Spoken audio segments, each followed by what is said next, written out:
इतिहासात अनेक राजे झाले, अनेक युद्धे झाली, अनेक साम्राज्य उभी राहिली, पण एक असा राजा होता जो सिंहासनावर बसण्यापेक्षा एका संतांच्या चरणी नतमस्तक होण्यात धन्यता मानत होता. तो राजा होता हिंदवी स्वराज्याचे संस्थापक छत्रपती शिवाजी महाराज.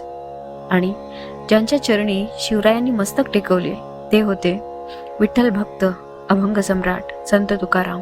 पण शिवाजी महाराजांना संत तुकाराम महाराजांना भेटण्याची गरज का वाटली? राजेशाही वस्त्रे, सुवर्ण आणि रत्नांनी भरलेला नजराणा संतांनी का नाकारला? राजा आणि संत यांच्या या ऐतिहासिक भेटीत नेमका कोणता संवाद झाला? आणि आजही प्रत्येक राज्यकर्ता आणि प्रत्येक सामान्य माणसाला मार्गदर्शन करणारा कोणता अमूल्य संदेश या भेटीतून मिळाला? चला जाणून घेऊया भक्ती, नम्रता आणि स्वराज्याचा अद्भुत संगम घडवणारी ही प्रेरणादायी कथा. जय श्री विठ्ठल. मागील भागात आपण संत तुकाराम महाराजांच्या जीवनातील एक अत्यंत भावनिक आणि दिव्य प्रसंग अनुभवला. इंद्रायणी नदीत विसर्जित केलेल्या भंगांच्या वह्या 13 दिवसांनी पुन्हा पाण्यावर तरंगत परत आल्या. हा प्रसंग आजही वारकरी संप्रदायात विठ्ठलाने आपल्या भक्ताची राखलेली लाज म्हणून श्रद्धेने जपला जातो.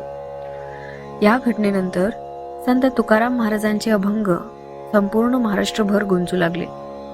गावोगावी कीर्तने रंगू लागली.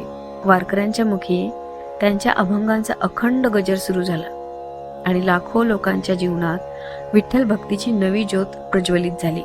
परंतु या सर्व गौरवाचे श्रेय तुकाराम महाराजांनी कधी स्वतःकडे घेतले नाही. ते नेहमी म्हणत, करता करविता तो एकच विठ्ठल. त्यांच्या नम्रतेमुळे, त्यांच्या वैराग्यामुळे आणि त्यांच्या अखंड विठ्ठल भक्तीमुळे त्यांची कीर्ती देहूपासून संपूर्ण महाराष्ट्रात पसरली. आणि अखेर ही बातमी पोहोचली हिंदवी स्वराज्याचे संस्थापक छत्रपती शिवाजी महाराजांच्या कानावर. एक पराक्रमी राजा आणि एक निष्काम संत, या दोन महान व्यक्तींची भेट आता इतिहास घडवणार होती. चला पाहूया राजा आणि संत यांच्या त्या अविस्मरणीय भेटीची प्रेरणादायी कथा. नमस्कार वारकरी बांधवांनो, विठ्ठल वाईब्समध्ये तुमचं मनपूर्वक स्वागत. मागील भागात आपण मराठी इतिहास आणि वारकरी परंपरेतील अत्यंत प्रेरणादायी प्रसंग अनुभवला. हिंदवी स्वराज्याचे संस्थापक छत्रपती शिवाजी महाराज आणि संत श्रेष्ठ तुकाराम महाराज यांची ऐतिहासिक भेट. संत तुकाराम महाराजांच्या अभंगांनी संपूर्ण महाराष्ट्रात भक्तीची ज्योत प्रज्वलित केली.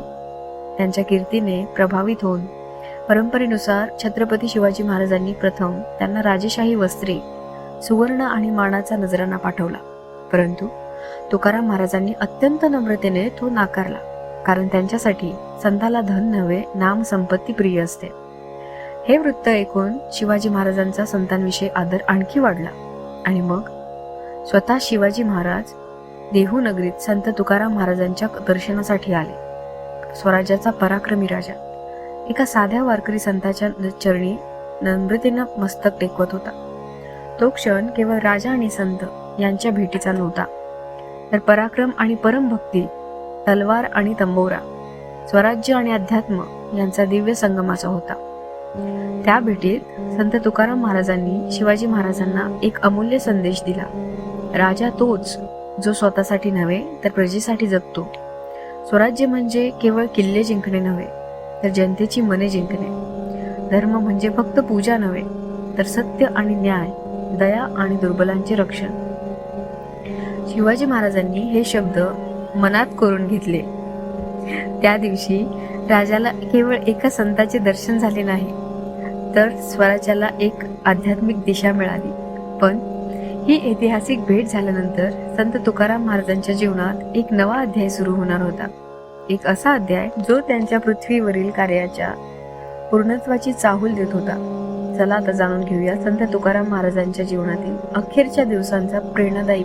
देहू नगरीतील त्या साध्याशा झोपडीत एकीकडे हिंदवी स्वराज्याचे संस्थापक छत्रपती शिवाजी महाराज आणि दुसरीकडे विठ्ठल भक्तीने जीवन धन्य केलेले संत तुकाराम महाराज.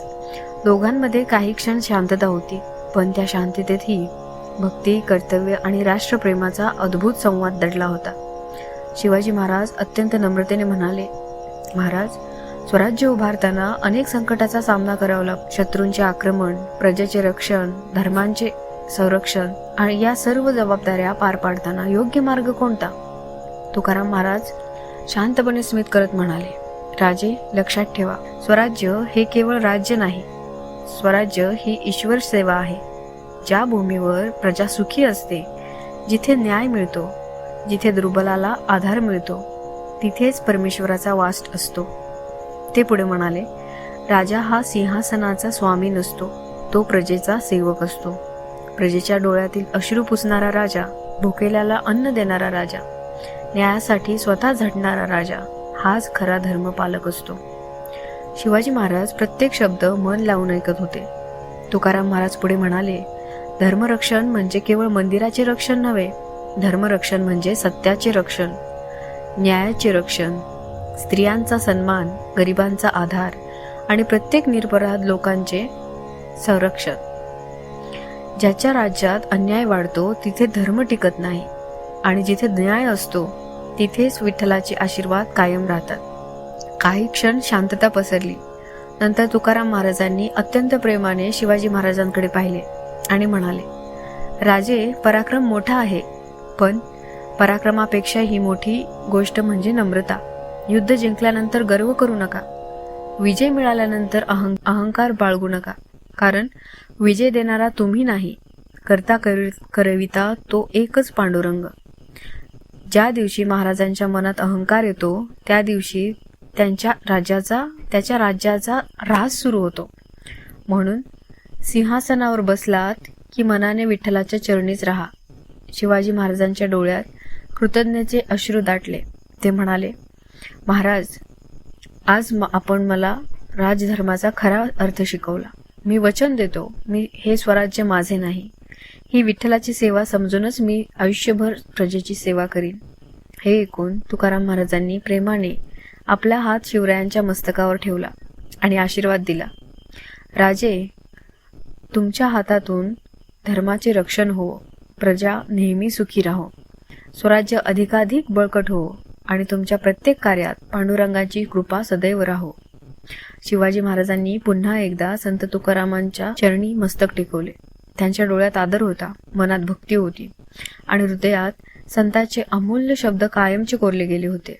त्या दिवशी राजा देहूतून परत गेला, पण सोबत घेऊन गेला संतांचा आशीर्वाद, राजधर्माची खरी शिकवण आणि स्वराज्याला आध्यात्मिक दिशा देणारा अमूल्य संदेश.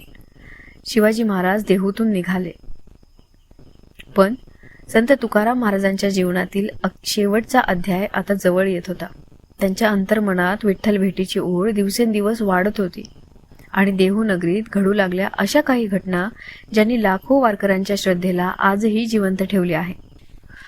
संत तुकाराम महाराजांच्या जीवनात बाहेरून काहीच बदल झाला नाही. ना त्यांनी मानाचा स्वीकार केला, ना प्रसिद्धीचा अभिमान बाळगला, ना स्वतःला मोठा संत समजले. उलट त्यांची नम्रता आणि वैराग्य आणखी गहिरे होत गेले. पूर्वीप्रमाणेच पहाट होताच इंद्रायणीच्या तीरावर विठ्ठल नामाचा गजर सुरू होत असे. देहूच्या विठ्ठल मंदिरात टाळ आणि मृदुंगाच्या साथीने कीर्तन रंगत असे. तुकाराम महाराजांच्या मुखातून अभंगाचा अखंड वर्षाव होत असे. त्यांच्या प्रत्येक शब्दात विठ्ठलावरील प्रेम, जीवनातील अनुभव आणि सामान्य माणसासाठी जगण्याचा मार्ग दडलेला असे. महाराजांची कीर्तन ऐकण्यासाठी आता फक्त देहूचेच नव्हे, तर आसपासच्या गावातील लोकही मोठ्या संख्येने येऊ लागले.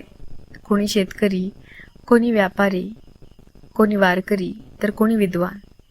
प्रत्येकजण एकाच आशेने येत असे. आज तुकाराम महाराजांच्या मुखातून विठ्ठलाचे नाम ऐकायला मिळेल. कीर्तन सुरू होता संपूर्ण वातावरण भक्तिरसाने भरून जाईल. लहान मुलांपासून वृद्धांपर्यंत सर्वजण टाळांच्या तालावर एकच गजर करत रामकृष्ण हरी, रामकृष्ण हरी. तुकाराम महाराज मात्र नेहमी सांगत, हे अभंग माझे नाहीत, हे शब्द विठ्ठलाचीच कृपा आहे. त्यांच्या अभंगांमध्ये कोणतीही कठीण भाषा नव्हती, विद्वत्तेचा दिखावा नव्हता. सामान्य माणसाला समजेल, त्यांच्या जीवनाला स्पर्श करेल अशी साधी, सरळ आणि हृदयाला भिडणारी भाषा होती. यामुळेच त्यांचे अभंग घराघरात पोचले, वारीच्या दिंड्यांमध्ये गायले जाऊ लागले, भजन मंडळामध्ये कुंजू लागले आणि महाराष्ट्राच्या कानोकोपऱ्यात विठ्ठल भक्तीचा संदेश पोचवू लागले. परंतु जशी कीर्ती वाढत होती तसे तुकाराम महाराजांचे मन मात्र जगापासून अधिकाधिक अलिप्त होत होते. त्यांना आता मान सन्मानात रस उरला नाही, लोकांच्या स्तुतीत आनंद उरला नाही. त्यांच्या अंतःकरणात एकच इच्छा दिवसेंदिवस प्रबळ होत होती, विठ्ठलाचे अखंड दर्शन. कीर्तन संपले की ते अनेकदा इंद्रायणीच्या काठावर शांत बसत, वाहणाऱ्या पाण्याकडे पाहत, ओठांवर विठ्ठलाचे नाम आणि डोळ्यात भक्ती अश्रू कधी कधी आकाशाकडे पाहून प्रार्थना करत, देवा, तुझे नाम दिलेस, तुझी भक्ती दिलीस, आता फक्त तुझ्या चरणी येण्यासाठी कृपा कर. असे सांगितले जाते की त्या काळात तुकाराम महाराजांच्या अभंगातही विठ्ठलाशी एकरूप होण्याची तळमळ अधिक स्पष्ट दिसू लागली. त्यांना जणू आपल्या पृथ्वीवरील कार्याची पूर्णता जवळ आली आहे अशी अंतर्मनातून जाणीव होत होती. तरीही ते शेवटच्या क्षणापर्यंत लोकांना एकच संदेश देत राहिले, नाम सोडू नका, विठ्ठलावर विश्वास ठेवा, अहंकारापासून दूर राहा आणि प्रत्येक जीवात परमेश्वराचे दर्शन घ्या. देहू नगरीत दररोज कीर्तने होत होती, भक्तांची संख्या वाढत होती, विठ्ठल नामाचा गजर अखंड सुरू होता. पण या सर्वांच्या पलीकडे तुकाराम महाराजांच्या अंतःकरणात एक वेगळीच पोकळी उतरू लागली. ती शांतता होती, ती पोकळी होती विठ्ठल भेटीच्या प्रतीक्षेची. पण संत तुकाराम महाराजांना आपल्या पृथ्वीवरील कार्याची समाप्ती जवळ आली आहे याची जाणीव झाली होती का? त्यांनी आपल्या कुटुंबियांना, शिष्यांना आणि वारकऱ्यांना कोणता अंतिम संदेश केला? त्यांच्या जीवनातील सर्वात दिव्य अध्यायाची सुरुवात कशी झाली हे आपण सर्व जाणून घेऊया पुढील भागात. तोपर्यंत रामकृष्ण हरी.